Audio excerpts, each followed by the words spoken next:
আসসালামু আলাইকুম প্রিয় দর্শক, আজকে আপনাদেরকে ইম্পর্টেন্ট একটা বিষয় দেখাবো, খুব গুরুত্বপূর্ণ একটা বিষয় দেখাবো। অনেকে আমরা জানি না ইসরায়েলি পণ্য কোনটি, এটা নিয়ে অনেক দ্বিধাদ্বন্দ্বের মধ্যে পড়ে যাই। খুব সংক্ষিপ্ত আকারে আপনাদেরকে ইসরায়েলি পণ্য চেনার সহজ উপায়টা দেখিয়ে দিচ্ছি।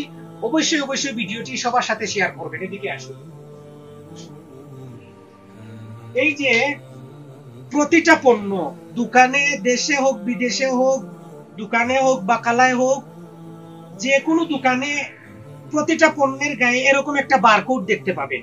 এই যে ইসরায়েলি পণ্যের বারকোড হচ্ছে 729 729 729, মনে রাখবেন। এই যে এখানে প্রথমেই লেখা থাকবে 729, এখানে 628। এই দেখুন, সৌদি আরবের কোড হচ্ছে 628। আপনারা অনলাইনে সার্চ দিয়ে দেখতে পাবেন। যেমন ওই দেখুন, যে কোনো পণ্যের গায়ে এই দেখুন 628, এটা হচ্ছে সৌদি আরবি পণ্য। এখানে ইসরায়েলি পণ্য থাকলে লেখা থাকবে 729।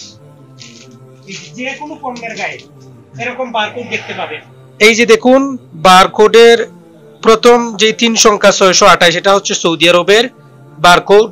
আর ইসরায়েলি পণ্য হলে এখানে প্রথমে 3 সংখ্যা থাকবে 729। এই যে দেখুন, আমি কিছু পণ্যের বারকোড দেখাচ্ছি। এখানে ইসরায়েলি পণ্য হলে প্রথমে লেখা থাকবে 729, প্রথম 3 সংখ্যায়। এই যে বারকোড, এই যে 628, প্রথম 3 সংখ্যা থাকবে ইসরায়েলি পণ্য হলে 729। এই দেখুন, এটা আমাদের বাংলাদেশের। যে কোনো পণ্য কেনার আগে বারকোডের প্রথমেই যদি 729 দেখতে পান, তাহলে মনে করবেন এটা ইসরায়েলি পণ্য, এটা কিনবেন না। আমরা কিছুই করতে পারবো না, শুধু তাদের পণ্য বয়কট করতে পারবো।